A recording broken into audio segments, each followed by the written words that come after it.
બીજી એક મહત્વની વાત, જ્યારે બાળક મોટું થવા લાગે 13-14 વર્ષ, દીકરો હોય દીકરી હોય, બીજા વિદ્યાર્થીઓને તમે જુઓ, છોકરીઓ મોબાઈલનો ઉપયોગ કરે, બોયફ્રેન્ડ હોય, આમ તેમ ફરતી હોય, ક્યાંક કોઈ એનો ભાઈબંધ સાથેની ચેટિંગ ચાલતું હોય, એટલે સડનલી મમ્મીઓ બધી પોતાની દીકરી સાથે સ્ટ્રિક્ટ થઈ જાય. ટીચર મમ્મીઓ ફોન આપી દે.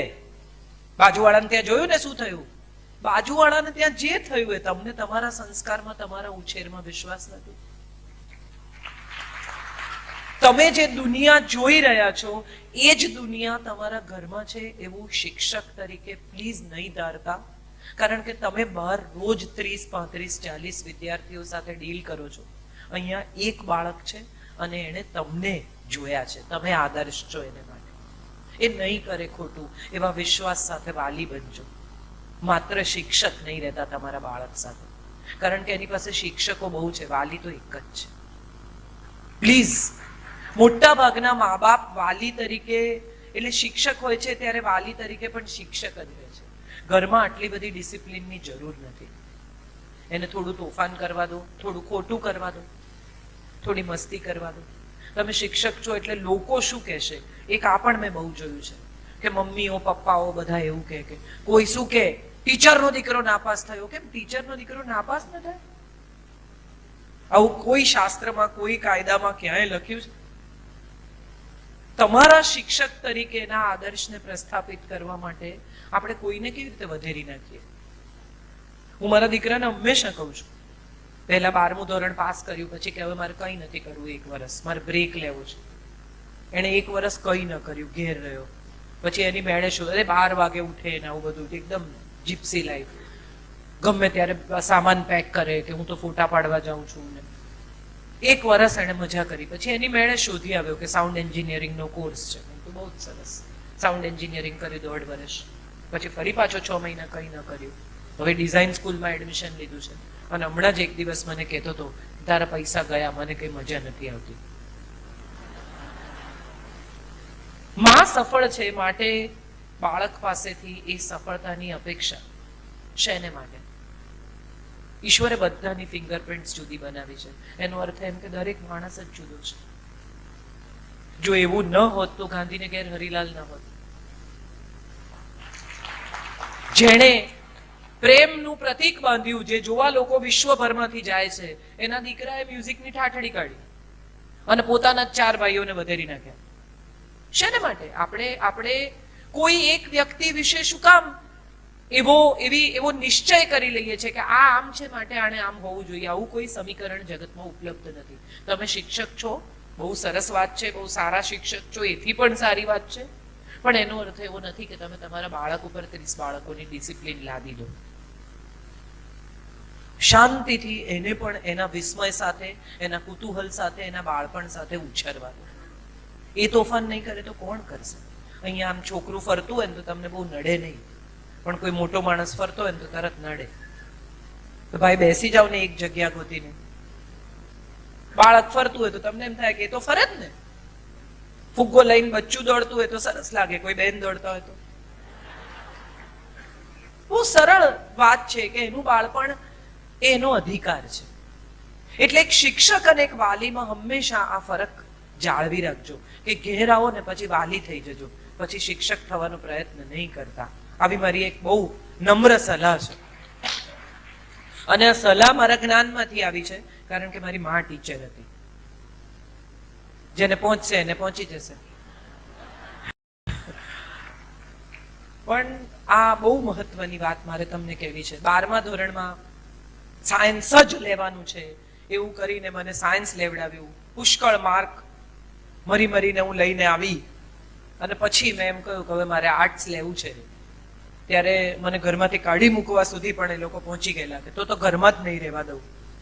પણ હું બહુ ખરાબ ડોક્ટર થઈ હોત એવી મને ખબર છે.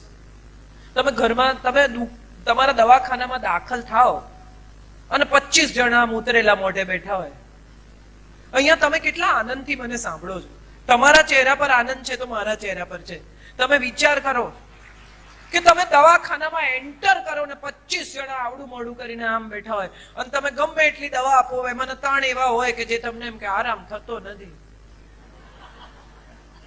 કરીને તમે થાકી જાઓ, જાત જાતની દવાઓ આપો. અને એક ડોક્ટર ને વકીલ, આ બે જણાની એક વાત તમને ખબર છે? બે જણા જીવનભર પ્રેક્ટિસ જ કરે, પરફેક્ટ થાય જ નહીં. શું કરો છો? તો કે પ્રેક્ટિસ કરું છું આપણા ઉપર. એટલે હું ખરાબ ડોક્ટર થયો હતો, સારી ન થયો હતો, વક્તા સારી જ હોય માનું છું તમારી હાજરી જોઈને. સો જે તમે એમ ધારો કે તમે ગણિતના શિક્ષક છો માટે તમારા બાળકનું ગણિત સારું હોવું જોઈએ, આવું કઈ જરૂરી નથી. તમે અંગ્રેજીના શિક્ષક છો માટે તમારા બાળકે ફર્રાટેદાર અંગ્રેજી બોલે, આવું કાંઈ જરૂરી નથી. તમારું ગુજરાતી બહુ સારું છે માટે બાળકની જોડણી સાચી હોવી જોઈએ, પછી માં ફૂટ પટ્ટી લઈને બેસે. કેટલી વાર શીખવાડ્યું, યની પહેલા રસવા આવે, લખ નારિયેળ, કોઈ દિવસ નહીં લખે, આખી જિંદગી ખોટી જોડણી લખશે. કેમ? કારણ કે એને ફૂટ પટ્ટી દેખાશે, માં નહીં. બહુ સરળ સાદી વાતો મારે કહેવી છે. હું જિંદગી બહુ સરળ રીતે જીવવામાં માનું છું. બહુ ગૂંચવી તો આપણે જ કાઢીએ છીએ જિંદગી, સંબંધોને, જિંદગીને, પરિસ્થિતિને. ગૂંચવવી એ આપણો શોખ છે આપણને બધાને. હું કેટલાય લોકોને, મારી એક બહેનપણી છે, એને હમણાં વચ્ચે એક દિવસ મેં એને ફોન કર્યો, મેં કીધું ગુડ મોર્નિંગ. તો કે what is so good about today's morning? એટલે મેં એને કહ્યું, મેં કીધું પાટા ઉપર ટોયલેટ જવું પડે છે? તો કે ના. રેશનની લાઈનમાં ઉભા રહેવાનું છે 10:30 વાગે? તો કે ના. તું ઘાસ તેલ નહીં મળે તો શું રાંધીશ એવો સવાલ થાય છે? તો કે ના. મેં કીધું બસ, તો this is good about today's morning. જિંદગી સરળ છે, સંબંધો પણ સરળ છે. ખાસ કરીને પતિ પત્ની બંને શિક્ષક હોય ને ત્યારે મેં જોયું છે એમના સંબંધોમાં પણ ગૂંચ આવતી હોય છે. ના હોય તો તમારે એકલાની વાત છે, હું તો જનરલ વાત કરું છું. હું તો જનરલ વાત કરું છું. આમાં કોઈ એક વ્યક્તિને આપણે ટાર્ગેટ ક્યાં કરીએ છીએ? સિંગલ કેસ તો કેવી રીતે ઉપાડીએ સાહેબ? પણ એ રીતે ગૂંચ આવતી હોય છે કે બંને પર વર્ક પ્રેશર બહુ હોય, બંને પુષ્કળ નોટ્સ તૈયાર કરવાની હોય, બંને પેપર તપાસવાના હોય, બંને ખૂબ કામ કરવાનું હોય, અને ત્યારે બંનેની પરસ્પર એવી અપેક્ષા હોય કે થોડી થોડી મદદ બંને જણા કરી દે. ત્યારે દરેક વખતે આ લાગણી થતી હોય છે કે હું પણ કામ કરું છું. ત્યારે મને એવું લાગે છે કે આપણો સમાજ હવે બદલાઈ રહ્યો છે, અને ત્યારે પતિએ પણ થોડીક ઘરની જવાબદારીઓમાં જો રસ લે ને તો હું માનું છું સંબંધો બહુ સુંદર થઈ જાય. આ બહુ મહત્વની વાત છે, કારણ કે સ્કૂલમાં હું અત્યારે 2 કલાક બોલીને બેસું ને તો મને ખબર છે કેટલો બધો થાક લાગે છે. આજે જ અમે વાત કરતા હતા માવજીભાઈ સાથે કે 2 કલાક બોલ્યા પછી શૂન્યાવકાશ થઈ જાય, તમારું મગજ બહેર મારી જાય. તમને કોક એમ કે ને કે અમારા ઘેર જમવા આવો અને પછી પૂછે તમારી પ્રેરણા શું, ત્યારે તમને એમ થાય કે મને જવા દો ને હું હાથ જોડું, મેં એવું તે શું કર્યું છે કે તમે આવી પરીક્ષા લો છો? કારણ કે તમે પૂરી નિષ્ઠાથી 100% હું અહીંયા ઉભી છું. શિક્ષક પણ 100% ભણાવતી હોય છે જેવી. અને 10 થી 5, 7 થી 1 ની આખા દિવસની જોબ પછી જ્યારે ઘરે આવે છે ત્યારે એની થોડોક અવકાશ, થોડીક શાંતિ, થોડોક સ્વયં માટેનો સમય મળવો જોઈએ. કારણ કે તમે એટીએમ માંથી વિડ્રો જ કર્યા કરો ને કશું ડિપોઝિટ જ ના કરો ને તો કાર્ડ તમને ખાલી બતાવે. થોડું દરેકને પોતાનામાં ઉમેરવાની છૂટ મળવી જોઈએ. અને આ છૂટ શું છે એ તો પરસ્પર જ શોધવું પડે. પત્નીને સંગીત ગમતું હોય તો થોડી વાર ભલે મ્યુઝિક સાંભળે. આ બંધ કર, હું પેપર તપાસું છું, ના પ્લીઝ. પતિને કદાચ સંગીત ગમતું હોય તો પત્ની કે હું રાગડા તાણો છું શાસ્ત્રીય સંગીતના, એને વાંચવાનો શોખ હોય, લાઈટ બંધ કરો મારે સવારની સ્કૂલ છે, ના. થોડુંક એકબીજા સાથેનું એડજસ્ટમેન્ટ એ દાંપત્યને પણ સુંદર બનાવશે અને તમારા પ્રોફેશનને પણ વધુ નિખારી આપશે. 2 જણાએ સાયુજ્યથી જીવવું એવું નક્કી કરીને પરણેલા, જ્યારે પણ પરણેલા. બધા લગ્નો થાય છે ત્યારે કોણ આવ્યું હતું, કોણ નહોતું આવ્યું, સાડી કઈ પહેરી હતી, કોનું કવર ખાલી નીકળ્યું, આવું બધું તમને 20-20 વર્ષ યાદ રહે.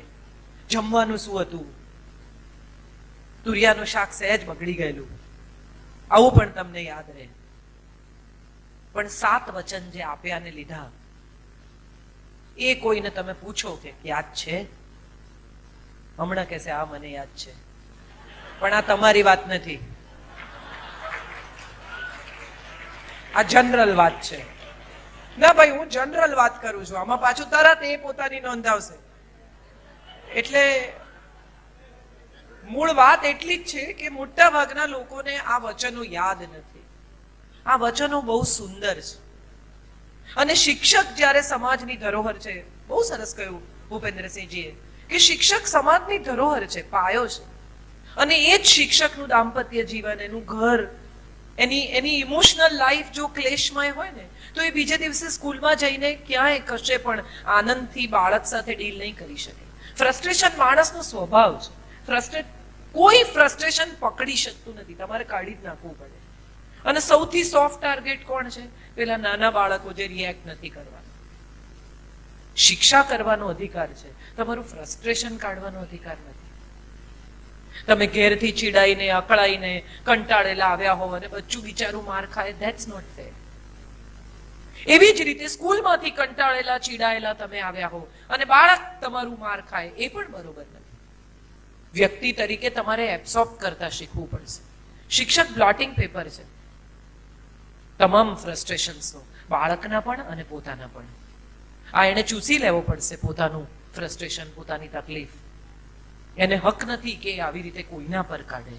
અને માટે જો આ જનરેટ જ ન થાય તો ઉત્તમ પરિસ્થિતિનું નિર્માણ થઈ શકે. આવું મારે કહેવું છે. દાંપત્ય જીવન સુખી હોય, ઘર સુખી હોય, શાંતિ હોય, તો કદાચ એક શિક્ષક બેટર પરફોર્મ કરી શકે. અને છેલ્લી આખરી વાત જે મારે કરવી છે શિક્ષક વિશે, એ કરવી છે કે આ દેશે શિક્ષકને, ખાસ કરીને પ્રાથમિક શિક્ષકને, સોલ્જરને અને પોલીસને રિસ્પેક્ટ કરતા શીખવું પડશે. અમેરિકામાં તમે જો કોઈ વિમાનમાં સોલ્જર દાખલ થાય ને, તો બેઠેલા બધા જ લોકો ઊભા થઈ અને એને માન આપે, કારણ કે દેશની રક્ષા કરે છે. આપણે પોલીસો સાથે કયો વ્યવહાર કરીએ છીએ? કરપ્ટ છે, કરપ્ટ છે. કેટલા લોકોએ કરપ્શન કર્યું અને કેટલા લોકોની નજરે તમે કરપ્શન જોયું કે આ મેં જોયું છે પોલીસને લાંચ લેતા? કેટલા? કોઈ નહીં. આપણે સાંભળેલી કઈ સુની વાત. 3 જણાએ કીધું કે પોલીસ કરપ્ટ છે એટલે પોલીસ કરપ્ટ છે. સાહેબ, આ યુપી બિહારથી, સાહેબને તો ખબર છે, યુપી બિહારથી જેટલા પણ આઈએએસ આઈપીએસ ઓફિસર્સ આવે છે ને, એ બધા છેલ્લે ગુજરાતમાં ઘર લઈને રહી જાય છે. એક વાર જેનું ગુજરાતમાં પોસ્ટિંગ થયું એ ગુજરાત છોડતા નથી. ગુજરાતની દીકરીઓ 2 વાગે 3 વાગે ગરબા રમીને 2 વ્હીલર પર 2 છોકરીઓ એકલી આવે. આ કોની કમાલ છે? અડધી રાત્રે તમે 100 ડાયલ કરો અને જો પોલીસ વેન 5-7 મિનિટમાં ન આવે તો મને ફોન કરજો, હું એની જવાબદારી લેવા તૈયાર છું. આ મારા અનુભવો છે. બહુ કામ કરે છે આ દેશની પોલીસ, આ દેશના સોલ્જર્સ, આ દેશના શિક્ષકો. માસ્તર નથી, ગુરુ છે. સન્માન કરતા આપણે શીખવું પડશે. આવું મને લાગે છે કે આ 3 લોકોનું બહુ સન્માન કરો. અને જે દિવસે જે દેશમાં આ 3 વિંગનું સન્માન થશે ને, એ દિવસે એ દેશનો સાચો વિકાસ થશે. આંકડાઓમાં વિકાસ અગત્યનું નથી. મને એવું લાગે છે કે ઇમોશનલ વિકાસ થવું જોઈએ દેશનો. આપણે બધા આંકડાઓમાં બહુ વિકાસ જોઈએ છે. પૈસા આવવા માંડ્યા, જમીનોના ભાવ ઉપર ગયા, મકાનો આમ થયા, ફલાણું આમ થયું. 2020માં આટલા માળના મકાન હશે, પણ એ 50મા માળના મકાન પર કોઈ દિવસ કોઈ છોકરું એકલું ફ્રસ્ટ્રેટ થશે અને એને કૂદી નહીં પડવાનું એવું કોણ શીખવશે? પ્રાથમિક શિક્ષક.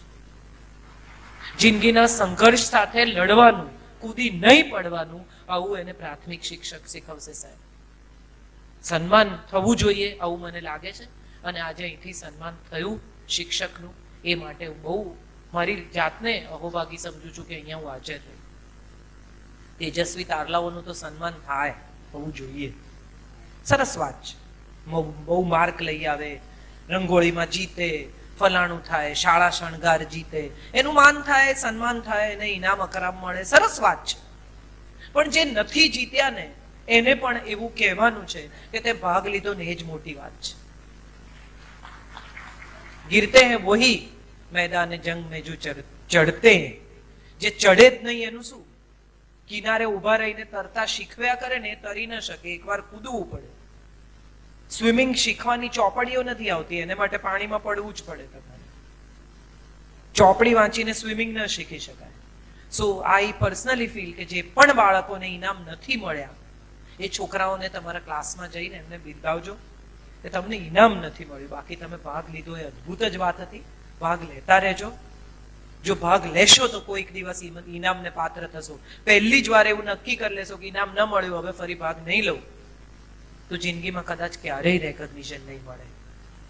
હું પણ બહુ એવરેજ વિદ્યાર્થીની હતી. ગૂગલનો અત્યારે જે ચીફ છે સુંદર પિચાઈ, એની સ્કૂલ આ લોકો શોધવા ગયા કે ભાઈ ક્યાં આવી ચેન્નઈમાં સ્કૂલ છે. તો એક નાની આવી સરકારી પ્રાથમિક શાળા અને પછી માધ્યમિક શાળામાં એ ભણ્યા છે. અને સુંદર પિચાઈ જે અત્યારે ગૂગલના હેડ છે, વિશ્વનો સૌથી વધુ પગાર મેળવી રહેલો સીઈઓ છે, એ પણ મ્યુનિસિપલ સરકારી સ્કૂલમાં ભણ્યો છે.